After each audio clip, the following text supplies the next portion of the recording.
तो फ्रेंड्स, आज के वीडियो में हम लोग बात करने वाले हैं कुछ इंपॉर्टेंट इंटरव्यू क्वेश्चंस के बारे में जो आपसे पूछा जा सकता है आपके इंटरव्यू में। तो मैं एक एक सवाल पे पढ़ के आपको उसका एक्सप्लेनेशन देता जाऊंगा और बताता जाऊंगा। बेटर होगा आप कॉपी लेके बैठ जाओ और जितने भी मैं इंटरव्यू रिलेटेड क्वेश्चन बनाता हूं ना उसको स्टॉक बनाते जाओ, क्योंकि स्टॉक बनते बनते इतना स्टॉक बन जाएगा कि अगर इंटरव्यूअर कहीं से पूछेगा तो कहां से पूछेगा। मैं ऑलरेडी इंटरव्यू पे नहीं भी तो 100+ वीडियोस बना चुका हूं जिसमें आप उसको सारा अगर अपने कॉपी में लिख लोगे ना तो बहुत सारा बंच ऑफ स्टॉक आपके पास बन जाता है नंबर ऑफ क्वेश्चंस के। तो उस सारा लिंक आपको डिस्क्रिप्शन में मिल जाएगा। इस वीडियो को देख लीजिए, फिर डिस्क्रिप्शन में जाइए, वहां पे एक प्लेलिस्ट का लिंक है इंटरव्यू नाम से, उस प्लेलिस्ट में जाकर सारा वीडियो देखिए। उस प्लेलिस्ट को देखने के बाद आपका कॉन्फिडेंस लेवल बहुत ज्यादा हाई हो जाएगा, आपका जो कॉन्सेप्ट है वो बहुत ज्यादा बूस्टअप हो जाएगा। ठीक है, तो उसको जरूर देख लेना। चलिए इसको स्टार्ट करते हैं। सबसे पहला सवाल यहाँ पे है मेरा, standard size of plywood. Side पे हम लोग काम करते हैं प्लाई से, तो प्लाई का जो वो बोर्ड आता है उसका स्टैंडर्ड साइज हमारे इंडिया में क्या होता है। तो ये बहुत बड़ा इंटरव्यू क्वेश्चन है, आपसे पूछा जा सकता है कैजुअली।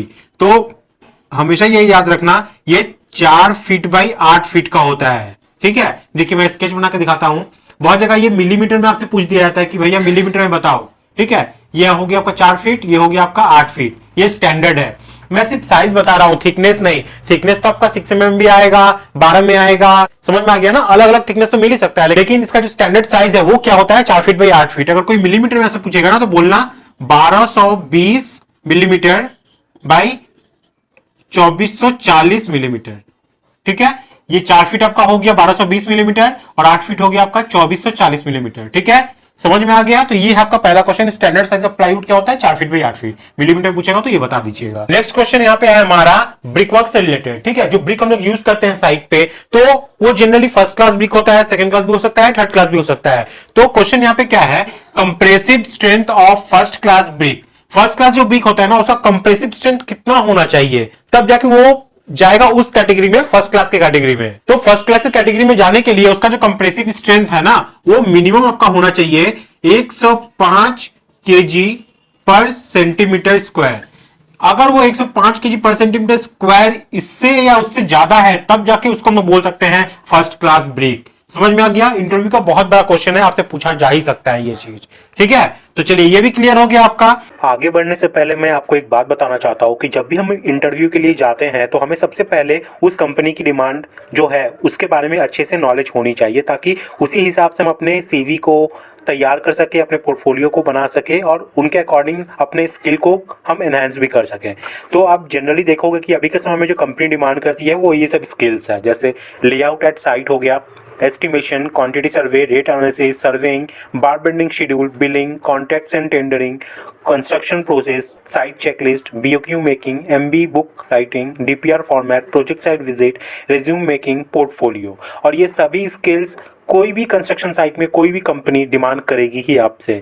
तो मैं आपको बता दूं कि अगर आप भी ये सारे स्किल सीखना चाहते हो तो सिविल गुरुजी आप लोग के लिए ऑन साइट ट्रेनिंग का कोर्स लेके आया है, जिसमें आप ये सभी चीजें एकदम डिटेल पे ग्राउंड लेवल पे सीख सकते हो। तो अगर आप यहाँ पे एनरोल करना चाहते हो तो आप यहाँ पे देख लीजिए, इस स्टेट में अभी ये ऑन साइट ट्रेनिंग अवेलेबल है, जिसमें आप अहमदाबाद, भिलाई, भोपाल, बिहार, दिल्ली एनसीआर, जयपुर, लखनऊ, मथुरा, पुणे, प्रयागराज, देहरादून, द्वारका, न्यू दिल्ली, कोलकाता, रांची, भुवनेश्वर, औरंगाबाद बिहार, मोहाली और इंदौर।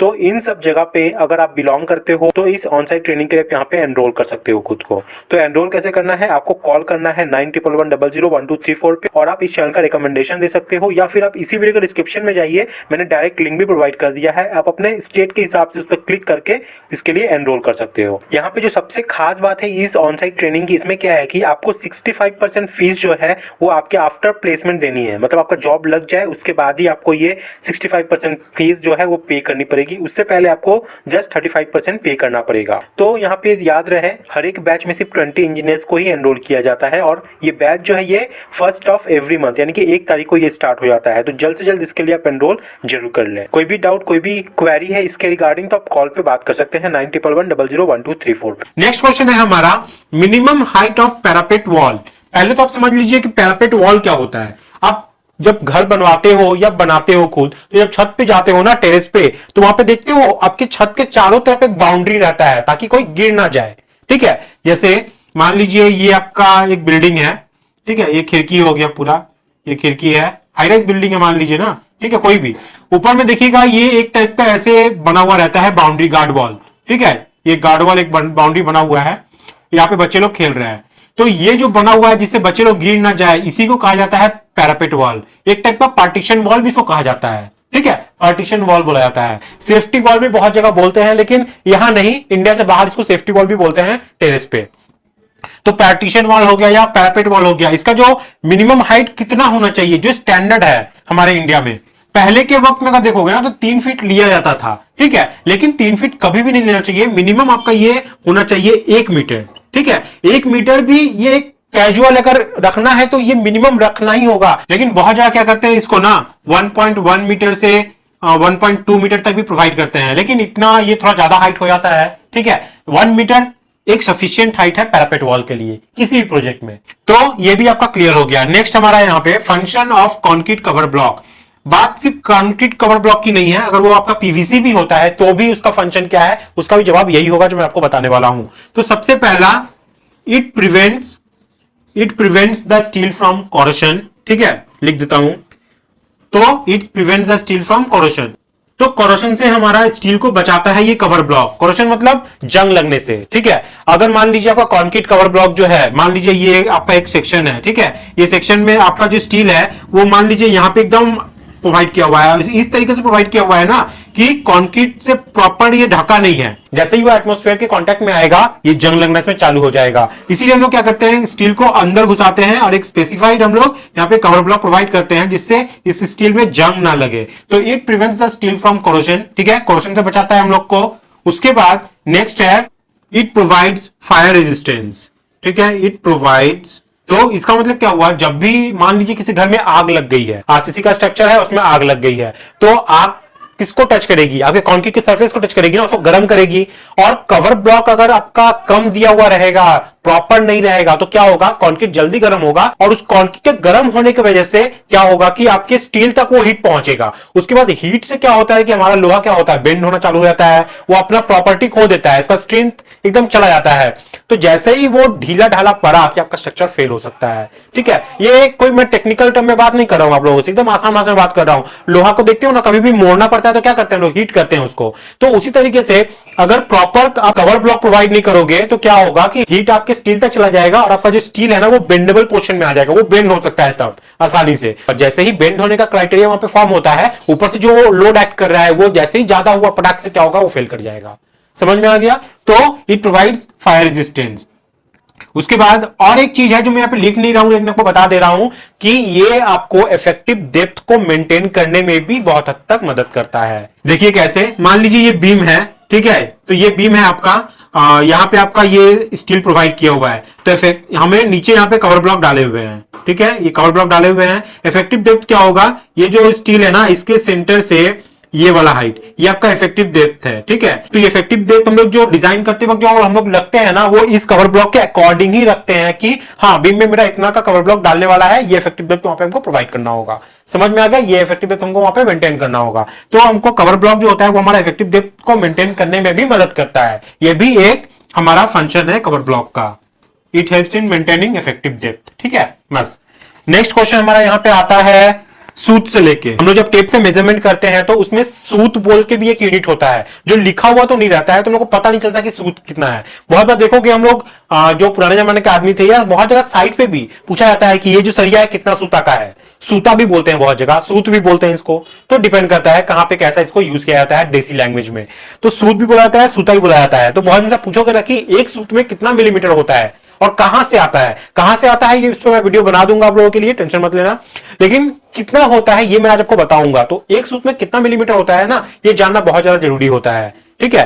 और मैंने ये चीज अपने इसमें ही बताया था, how to study measuring tape. Measuring tape को कैसे स्टडी किया जाता है, एक एक यूनिट को लेकर सारा चीज बहुत डिटेल में बताया था आप लोगों को। उसका लिंक मैंने डिस्क्रिप्शन में डाल दिया, जाके उस वीडियो को भी देख लेना क्योंकि वो बहुत ज्यादा पसंद किया गया है आप लोग के द्वारा, ठीक है, क्योंकि बहुत बारीकी से तोड़ तोड़ के मैं बताया हूं। अब देख लेते हैं एक सूत में कितना मिलीमीटर। तो एक सूत में होता है हमारा 3.175 मिलीमीटर, 3.175 मिलीमीटर, ठीक है। जनरली साइड पे हम लोग क्या करते हैं 3-3 mm करके पकड़ के ऐसे यूज कर लेते हैं, लेकिन एक्चुअल जानना है तो हमारा होता है एक सूत में 3.175 मिलीमीटर। इसका डेरिवेशन भी मैं आपको दिखा दूंगा। तो नेक्स्ट क्वेश्चन है यहाँ पे हमारा list count of dumpy level. Dumpy level जिससे हम लोग लेवल मेजरमेंट करते हैं, किसी चीज का लेवल डालते हैं किसी के रेफरेंस में, तो यहाँ पे लिस्ट काउंट बोला है। लिस्ट काउंट मतलब मिनिमम जो मेरा डायमेंशन है वो कितना माप सकते हैं, ठीक है। तो देखिए ये जो डंपी लेवल है ना, ये डिपेंड करता है एक्चुअल में। हम लोग जब मापने के लिए एक स्केल यूज करते हैं, कोई भी चीज आप मापोगे तो एक स्केल यूज करोगे ना। हम लोग प्लेन स्केल हो गया या डायगोनल स्केल हो गया, किसी भी स्केल से मापते हैं हम लोग। तो जब डंपी लेवल हम लोग यूज कर रहे हैं तो डंपी लेवल तो हम लोग के आंख के सामने रहता है, लेकिन एक बंदा क्या करता है, स्टाफ लेके खड़ा रहता है वहां पे, स्टाफ लेके दूर पे खड़ा रहेगा, वो उसको अप डाउन करेगा। तो उस पे जो स्केल बना हुआ है, उस पे जो मिनिमम स्केल रहेगा वही डायमेंशन तो ये रीड कर पाएगा ना। तो जो बंदा वहां पे वो स्टाफ लेके खड़ा है, जो स्टाफ लेके हम लोग मेजरमेंट करते हैं डंपी लेवल से किसी भी चीज का लेवल, तो उस स्टाफ पे आप चेक कीजिएगा, उस पे मिनिमम जो लिस्ट काउंट होता है ना वो 5 mm का होता है। मतलब 5 mm, 10 mm, 15 mm, 20 mm, 25 mm, 30 mm। 5 के बाद 6 mm ऐसे नहीं माप पाओगे, 7 mm नहीं माप पाओगे, 8 mm नहीं माप पाओगे, 5 के बाद सीधा 10 ही माप पाओगे, ठीक है। लेकिन आप वो आप आइडिया करके बोलोगे तो अलग बात है, लेकिन स्केल में नहीं रहता है। स्केल में 5 के बाद 10, 10 के बाद 15। तो एक्चुअल में डिपेंड करता है इसका जो स्टाफ है, जो स्टाफ लेके मान लीजिए ये आपका टेलीस्कोप है, ठीक है, और यहां पे एक बंदा स्टाफ लेके खड़ा हुआ है, तो इस पे जो आपका डायमेंशन मार्किंग है ना, उस पे डिपेंड करता है इसका लिस्ट काउंट, ठीक है। तो list count of dumpy level कितना होता है, 5 mm होता है, ठीक है, 5 mm। कोई भी आपसे पूछेगा तो ये बता देना 5 mm लिस्ट काउंट होता है हमारे डंपी लेवल का, क्योंकि हम लोग जो स्टाफ यूज कर रहे हैं उसी का लिस्ट काउंट है 5 mm। क्लियर हो गया यहां पे। नेक्स्ट क्वेश्चन यहां पे लास्ट जो हमारा है, meaning of buckling in column. Buckling, buckle कर जाना, समझ में आ रहा ना, बकलिंग मतलब समझ में आ रहा है कि बकल कर जाना। कोई भी चीज अगर ऐसे स्ट्रेट है, अब वो ऐसे बकल कर गया, इसका मतलब क्या हो गया, वो बकल कर गया। अब मैं आपको एक बात बताता हूं, हम लोग के स्कूल में जब टीचर कुछ डेफिनेशन पूछती थी ना कि व्हाट इज मेटाबॉलिज्म, तो हम लोग बोलते थे metabolism is a process in which metabolic rate take place, ऐसा करके हम लोग बोलते थे। तो मेटाबॉलिज्म का डेफिनेशन बोल रहे हैं, मेटाबॉलिक ही वर्ड यूज कर रहे हैं, तो कैसा डेफिनेशन हुआ भैया, ठीक है। तो वैसे ही मैं आपको अभी बता दिया, मैं बकलिंग का यूज कर रहा हूं और बकल बकल बोल रहा हूं, तो बकल का मतलब तो ऐसे डेफिनेशन नहीं चलेगा, ठीक है। बकलिंग का मतलब होता है अपना शेप चेंज करना, समझ में आ गया, अपना शेप चेंज करना। मान लीजिए ये एक कॉलम है, ये कॉलम है, ऊपर से आप इस पे लोड डाले, अब उस लोड के वजह से अगर ये कॉलम का टेंडेंसी चेंज होगा, ऐसे ऐसे हो गया, ऐसे हो गया, मतलब इसका अगर शेप चेंज होता है तो उसको हम लोग बकलिंग बोलेंगे।